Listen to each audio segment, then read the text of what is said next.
boa tarde a todos, agradeço a vossa paciência a quem nos está a seguir no Instagram, conseguimos uma entrada mais rápida hoje e, portanto, hoje o Talk About Wine é sobre a certificação e controle no Instituto de Vinhos de Douro e de Porto. O que quer dizer é o trabalho que fazemos diariamente, o Alfredo Silva como Diretor de Serviços de Fiscalização e Controle, com o controle na vinha, com o controle do vinho engarrafado, e eu como Diretor de Serviços Técnicos e de Certificação, em que o que faço é a parte também do controle analítico e sensorial. Mas é exatamente sobre este tema que vamos falar hoje e que agradeço a vossa presença. Portanto, começo por perguntar ao Alfredo, porque aqui não há aquele problema de perguntar o que é que nasceu primeiro, se foi a galinha, se foi o ovo. Obviamente que primeiro começou a vinha antes de termos vinho. E, portanto, nós fazemos algum tipo de controle na vinha? Fazemos, Bento, vários controles às vinhas, ao estado de granjeio das vinhas, que é uma palavra que utilizamos muito no Douro e acho que em toda a parte vitícola ou de viticultura. E portanto, nós fazemos. Dizer, para quem está menos habituado o granjeio é o tratamento da vinha, não é? Portanto, as podas, a retirar das infestantes e, portanto, todo o tratamento, até alguns tratamentos, algumas doenças, porque as doenças, de facto, e este ano tivemos alguns problemas de doenças do ídio e de milho, e, portanto, saber que, de facto, aquela vinha tem alguma produção e poderá vir a ter alguma produção. Esse tipo de controles é feito, é muito feito nesta altura do ano, não é? Agora, o que é que normalmente durante o ano se faz? Faz-se uma manutenção do ficheiro das parcelas de vinha, portanto, com todo o levantamento, já falamos aqui do método de pontuação, com o levantamento daqueles fatores de pontuação. Isto é o tipo de controlo porque é importante, porque é sobre a área de vinha e sobre a parcela de vinha que é verificada no campo, que é feito o primeiro controlo, digamos que é o primeiro requisito para se ter acesso à denominação de origem Porto e Douro. Depois, durante o ano, faz de facto algumas verificações, principalmente com abandonos de vinha, verificação de vinhas que são reestruturadas, que perdem idade, e portanto há alguma manutenção do ficheiro das parcelas de vinha com esse tipo de controlos. É verdade. Portanto, tudo começa na vinha e a partir daí temos a rastreabilidade toda do processo, ou o início da rastreabilidade do processo. E temos uma percepção, muitas das vezes, também, por o que nos é indicado pelo agente económico, e tu corriges-me se eu estiver errado, das castas que temos, apesar disso ser indicado pelo agente económico, portanto, o dono da vinha, é isso? É mais ou menos isso. Nós depois fazemos uma verificação no terreno, nós tínhamos classificadores, neste momento temos pessoas de campo, técnicos de campo que estão habituados a verificar a maior parte das castas e temos também um projeto de desenvolvimento com a UTAD de reconhecimento ampliográfico das castas, principalmente com a folha.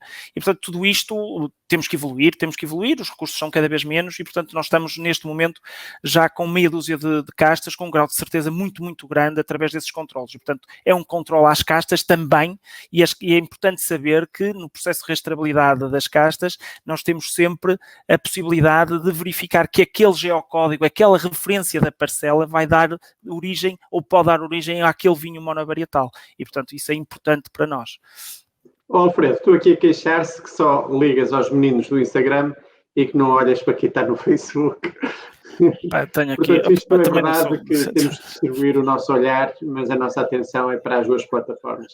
Alfredo, ainda na parte da vinha, eu tenho ideia que isto não é um mito dizer que existiam ou existem classificadores que mesmo com a vinha sem folhas conseguiu identificar a casta pelo tronco. É verdade. Infelizmente, neste momento, qualquer desses classificadores já não está no ativo. Ainda muitas vezes recorremos a eles e são pessoas que, pela distância dos nós, pela cor da vara, é verdade que nós conseguíamos ter um controle, foi algum conhecimento que se perdeu e que era preciso recuperar de alguma maneira. Vai ser muito difícil, ainda eles estão inativos e reformaram-se todos muito novos, mas de qualquer maneira ainda recorremos a eles para tirar algumas dúvidas. Felizmente ficamos com excelentes relações com as pessoas, mas isso é um saber que se foi perdendo nesta coisa pública que nós chamamos instituições públicas, que de facto é difícil e temos que reinventar estas maneiras de verificar este tipo de castas, principalmente o conhecimento ampliográfico é difícil, principalmente quando não há folha ou fruto, não é? Pois, mas isso, entretanto, a tecnologia tem evoluído E, por outro lado, com a tecnologia evoluir, também nos dá uma ajuda que não tínhamos há uns anos, não é? Claro, Temos claro, a quantidade de informação, como disseste também, esse trabalho que está a ser feito para a identificação, eu penso que é através de inteligência artificial, ou estou a exagerar?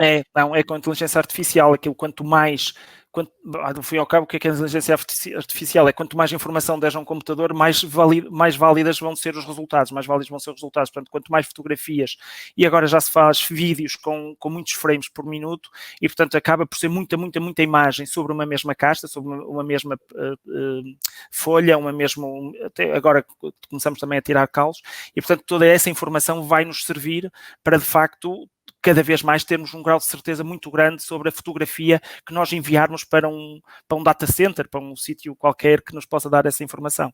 É verdade. Fredo, uma coisa uma pergunta que nos fazem por vezes é: eu quero produzir vinho do Porto ou vinho do Douro, o que é preciso fazer? Há uma coisa que é importante, que é no início das coisas, e como tu bem disseste, no início é a vinha. Não existe vinha porque hoje se planta uma vinha. Não existe vinha por causa disso. Ou seja, é impossível neste momento plantar-se uma vinha que não tenha previamente uma autorização, ou uma vinha que se comprou, ou uma vinha... Portanto, existe sempre um início do processo. Existem agora 4 hectares por ano, que é uma coisa quase que nula, de candidaturas de novas plantações. E isso sim pode ser um novo processo de plantação de uma nova vinha. Mas, em princípio, no Douro, 99,9% dos casos, não se planta vinha sem ter um histórico de licenças, de autorizações de plantação, etc., que venham desse histórico. Portanto, à partida, quando se quer produzir vinho do Porto, tem sempre que se entender: eu tenho que ter uma vinha, eu tenho que comprar uma vinha, ou tenho que herdar uma vinha. Isto sempre tem que sempre acontecer assim. A partir daí, desde que a vinha tenha direito à denominação de origem Porto, que lá está, é uma coisa que nós controlamos desde a sua origem, até o seu enquadramento legal, nós conseguimos dar ao viticultor a possibilidade de ou fazer por conta dele, ou fazer para poder comercializar. A comercialização é mais complicada, porque obriga a uma inscrição com instalações vínicas e etc., enquanto que, se for produtor de vinho, pode fazer instalações de terceiros e pode eventualmente, quer dizer, é um vinho do Porto que fica na sua conta produtor, digamos assim. Tem que estar sempre em entreposto fiscal. Há aqui uma coisa que é importante. E portanto, a primeira coisa é ter vinha, primeiro, para ser produtor de vinho do Porto, ou de Douro, não é? E depois ter umas instalações vínicas associadas à sua atividade de produtor de vinho. E depois, se quiser comercializar, tem que acrescentar algo ao seu estatuto, que tem que ter, de facto, condições para engarrafar e depois aprovar marcas, ter uma marca aprovada, ter um rótulo, ter um registro, ter a certificação. E, portanto, tudo isto parte do princípio que um viticultor tenha uma parcela de vinha, consegue dizer assim: opa, eu nestas instalações que inscrevi aí já fiz 1000 litros de vinho do Porto, ou 1000 litros de vinho do Douro. A partir daí fica com uma conta corrente associada à sua atividade e pode certificar. E aí pode ir aos teus domínios e fazer a certificação. Exatamente. Portanto, chama a atenção que nós temos quase como se fôssemos um banco, as contas de cada vinho, tinto ou branco, de cada ano, de cada um dos produtores. E a partir daqui começa o processo de certificação dos vinhos. Para mim, obviamente, é a parte que tem mais piada. E o que é que isto significa? Se alguém que já está inscrito no IVDP pretende começar a comercializar um vinho, tem que nos enviar umas amostras desse vinho para verificarmos se tem a qualidade e as características físico-químicas para poder ir para o mercado. E, portanto, se alguém quer comercializar um vinho de 2016, por exemplo, um Douro 2016, obviamente que tem que ter nas nossas contas esse vinho de 2016, não é? E portanto, quem não pode dizer que quer comercializar 50 mil litros quando só tem 40 mil litros nessa conta. Entrando as garrafas para o laboratório e para a prova, são realizadas análises físico-químicas e sensoriais. Temos uma bateria de análises que pode ser mais ou menos alargada, assim como as provas também são diferentes em função do que se pretende, tanto Douro como Porto. De qualquer das formas, como este assunto já foi falado pelo meu colega Manuel Lima, noutra sessão do Talk About Wine. Quem quiser saber mais sobre a Câmara de Provadores, convido a ver a gravação que foi feita unicamente sobre este tema anteriormente. Portanto, partindo do princípio que tudo está bem, e diria que isto acontece em 92% dos casos, o vinho tem a qualidade exigida para poder ser certificada para o que pretende. Então, depois passamos para outra fase, que é a fase, diria que é a análise da rotulagem. Antes de ter a certificação, precisa também da validação da rotulagem, não é, Alfredo? Sim. Bento, deixa-me só fazer aqui vir atrás só um bocadinho para dizer o seguinte. Na questão da referência ao banco que tu disseste, nós conseguimos, nós abrimos contas correntes tão especificamente quanto os operadores queiram. Por exemplo, se ele tiver um monovarietal, ainda há bocado estávamos a falar, ou tiver um quinta monovarietal, nós abrimos essa conta de 2016, conforme tu estavas a dizer, tão especificamente isto, quanto se for a casta, não sei quantos, uma determinada quinta, nós sabemos, e até porque eles, enquanto estão a vinificar, têm que nos indicar isso, não é? Exatamente, ele tem que dizer, e depois no manifesto, na declaração de colheita e produção, naquela declaração que voluntariamente não, são obrigados a fazer até 15 de novembro, eles dizem, eu naquele geocódigo, naquela parcela de vinha que tem esta referência geográfica, eu produzi este vinho. E nós abrimos tão especificamente quanto ele quiser e quanto ele puder também, não é? Porque trata-se de vinhos aptos, tanto ele puder, se existir a casta, etc., nós abrimos essa conta corrente tão específica quanto isso. Depois da certificação, de facto, nós atribuímos um número de registro, tu atribuis um número de registro, o vinho é aprovado e só há duas condições para comercializar, de facto. Aqui é a aprovação do rótulo e depois é a colocação do selo de garantia. A questão do rótulo, nós estamos a falar, eu disse que não falava em números, mas vamos falar só aqui nesta parte dos 16 mil rótulos ou imagens que nós vemos todos os anos, que temos que existe aqui um grande grau de reprovação. Isto porquê? Não chega a 20%, mas quase chega aos 20%. Isto porquê? Porque, de facto, há alguma inovação na rotulagem e nas imagens, não é? E há um rigor grande também da nossa parte, não é? Temos sempre 4 técnicos superiores permanentemente a ver rótulos no Instituto, o que diz bem da especificidade disto, não é? Quer dizer, repara, o rótulo, quando a gente olha para um rótulo e diz assim, isto é uma coisa simples, não. É preciso ver dimensões, é preciso comparar dados analíticos, por exemplo, o título alcoométrico, é preciso verificar se as capacidades estão certas, porque existe, de facto, regulamentação para a capacidade. E principalmente, eu queria deixar isto bem claro, que existe da nossa parte, Institutos Vinhos de Douro do Porto, a importância que a marca Porto e Douro têm nos rótulos. E isso para nós é a nossa marca, é aquilo que nós queremos que de facto se evidencie no rótulo. Para além das designações complementares, quando estivemos a falar das menções complementares, quando estivemos a falar de Porto, não é? O Vintage e o LBV e o 10 anos, etc. Portanto, o reserva, no caso do Douro. Mas, portanto, ou seja, nós importamos-nos com isso e importamos-nos com a nossa marca. E, portanto, isto é importante que as pessoas percebam o destaque que é dado ao Douro ou ao Porto para o Instituto é importante, e isto está em lei, não é? Isto está em regulamento. Nós temos um regulamento de designação e apresentação, é um regulamento da região, embora publicado no Diário da República, que define mais ou menos, precisa de uma atualização, mas define mais ou menos as regras da rotulagem. Dito isto, depois de aprovar a rotulagem, há que verificar os selos, não é? E, portanto, aqui, e não me esqueço... O que é isso dos selos? Não é para mandar uma carta de correio, acho eu, pois não? Quase isso. Os selos de garantia é aquilo que diz ao consumidor que aquele vinho está certificado. Repara, não é só o selo, é o selo e o rótulo. O rótulo está aprovado e o selo de garantia diz: este operador certificou este produto, tem um número de certificação, aliás, tem um número de selo X, que depois é rastreado por nós e é atribuído por nós. E pagou as suas taxas. Também é um bocado esta questão do cumprimento da parte do produtor das suas obrigações para com a instituição que lhe faz a certificação. E, portanto, este é o selo de garantia, que pode ser, que temos imensas referências, isto nem vamos falar aqui, em algumas vamos só falar, temos os selos Cavaleiro, temos os selos de etiqueta adesiva, temos os selos de etiquetas de papel, temos os selos incorporados, e, portanto, temos um sem número de selos de garantia possíveis para utilização na rotulagem. existe agora, no último ano e meio, 2 anos, há aqui uma grande simplificação nos selos, pelo menos no mesmo tamanho, a mesma dimensão dos selos de garantia nas etiquetas. Agora, não esquecendo aquilo que hoje é o assunto deste Talk About Wine, é a questão do controle, não é? Agora, o que é que nós fazemos no controle pós-certificação? Isto é muito importante. 90 e muitos % dos nossos controlos são feitos depois do teu processo de certificação, depois da rotulagem aprovada, na linha de engarrafamento. Ou seja, os fiscais, todos os dias, há um sorteio em que os fiscais vão colher amostras às linhas de engarrafamento ou ao estoque de produto acabado. Eu estou a dizer todos os dias porque é todos os dias. E, portanto, vão colher algumas amostras. É mais difícil.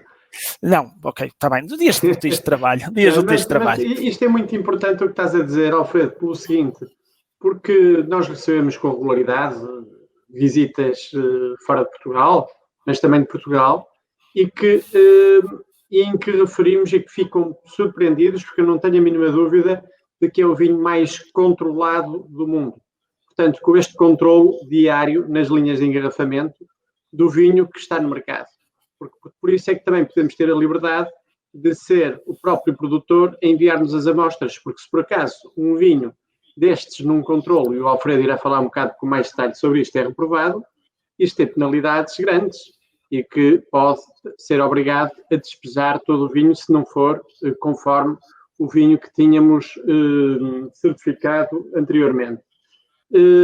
Alfredo, mas e portanto, como estavas a dizer, também acho que é importante dizer, este sorteio é anónimo. Quantas pessoas é que antes das equipas partirem sabem para onde é que irão ser feitas estas fiscalizações? São 5 ou 6 pessoas que têm acesso a este resultado do sorteio. Repara, só uma diferença aqui, estamos a falar de Porto e de Douro, estamos a falar de diferentes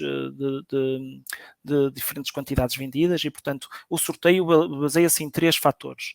O histórico da empresa, o histórico com situações anómalas, a quantidade vendida, que é o maior peso no sorteio, é a quantidade vendida no ano anterior, e o preço, inversamente o preço, ou seja, quem vende com preço mais baixo também é mais fiscalizado. Estas duas, quer o preço, quer o histórico, entram numa percentagem mais pequena em termos de sorteio. Tudo o resto é pela quantidade que é vendida no ano anterior. Estou aqui a referir, Alfredo, desculpa, só para pedir aqui a ajuda à equipa técnica, a referir que no Instagram o som poderá não estar famoso. Agradecia que, se for o caso, que nos indiquem se devemos ter algum tipo de procedimento para tentar melhorar. Alfredo, desculpa ter interrompido, mas portanto, estavas a dizer o também. Sorteio e dos índices. Não, portanto, o sorteio tem estas 3 vertentes, tem estas 3 condições, digamos assim, e de facto no Porto há um sorteio diário, porque há uma quantidade maior vendida, como é lógico, portanto há um sorteio diário, e no Douro há um sorteio semanal, e há porquê? Porque há uma programação das ações de fiscalização. No Douro, as empresas que certificam vinhos do Douro e que comercializam vinhos do Douro estão muito mais dispersas que no vinho do Porto. Claro. E portanto é preciso programar. E portanto é um sorteio semanal. Mas quer dizer, repara uma coisa, a grande questão do sorteio e a grande validade é que para nós a grande importância que o sorteio tem é que como é que eu vou te explicar? É completamente aleatório, não é? Isso, eu vou dizer uma coisa, quando o sorteio foi criado, para quem gera a equipa de fiscalização, é um descanso total, não é? Porque, independentemente disto, deixa-me só dizer, não é? Ainda hoje aconteceu uma coisa que pedi aos fiscais para fazer um controlo. Ou seja, há pedidos avulso, há pedidos por denúncia, há pedidos de controlos por várias matérias que não por sorteio. O sorteio, digamos que representa digamos que tudo aquilo que é normal fazer todos os dias, não é? E, portanto, isto é importante perceberem que existem também controlos por várias outras matérias, nomeadamente a pedidos da Direção de Serviços de Certificação. E outro também pode ser uma queixa que nos chega por indicarem que o vinho não está em condições, não é? Muito bem. É também outro tipo de controle que nós fazemos. Outro tipo de controle que nós fazemos, e aí há algum investimento que pegamos em algum dinheiro e vamos a uma feira de vinhos, num supermercado, etc., e compramos o vinho que está no mercado. É importante para nós. há aqui na questão da sanção, que é aplicada, há vários tipos de sanções que nós podemos. Primeiro, nós temos, um Instituto Público que somos, temos um regime sancionatório que podemos aplicar. Estamos a falar aqui de contornações. Mas, quer dizer, repara, uma reprovação de um vinho numa linha de engarrafamento não é uma contornação. Uma utilização de um rótulo não aprovado é uma contornação. Mas agora, uma reprovação de um vinho que está lá, que está em armazém ou que está na linha de engarrafamento e que não tem a qualidade ou não é idêntico àquilo, agora não é contornação. Agora há uma sanção muito, muito grave, aliás, que eu acho que é pesada, que é tirar as rolhas uma a uma das garrafas e de facto despejar o vinho, que é a pior sanção. E deixar de poder comercializar pode ter. Vinho. E deixar, exatamente. E, portanto, isso é uma sanção que de alguma... E que és tu que decides, que de facto diz que o vinho não pode ser comercializado e tem que ser despejado, não é? Estamos a chegar aqui ao fim da nossa sessão de hoje. Se por acaso alguém nos quiser colocar uma pergunta rápida, ainda estamos a tempo disso. E, entretanto, Alfredo, não sei se tens mais alguma coisa que gostasses de ver aqui abordado. Não, acho que não. Caso contrário, lembro que temos estas Talk About Wine todas as terças e quintas-feiras. A próxima vai ser de Cister a Pombal e que vamos ter o privilégio de termos a companhia do professor Gaspar Martins Pereira. Lembro também que do hashtag... bem, agora esqueci-me do hashtag. Cá está, estamos aqui, Port Wine Hour, exatamente, Port Wine Hour, e que se publicarem com este hashtag, nós publicamos as vossas fotografias no nosso Instagram e, portanto, também podem ser partilhadas este momento de prazer de vermos em conjunto às 9 da noite de cada dia. Pronto, portanto, por hoje ficávamos por aqui. Alfredo, muito obrigado. Então, amanhã iremos continuar a fazer o que temos fazer a fazer, que foi isto que estivemos a falar um pouco, com as nossas equipas, que sem o trabalho, isto obviamente é um trabalho de grandes equipas altamente especializadas e dedicadas, a quem agradeço aqui publicamente o seu trabalho também. Muito obrigado a todos por nos terem acompanhado e até à próxima quinta-feira, para falar sobre a história de Cister a Marquês de Pombal, portanto, antes da demarcação da denominação de origem, o que é que se passava na região do Douro. Muito obrigado a todos pela vossa companhia. Obrigado a todos. E até quinta-feira.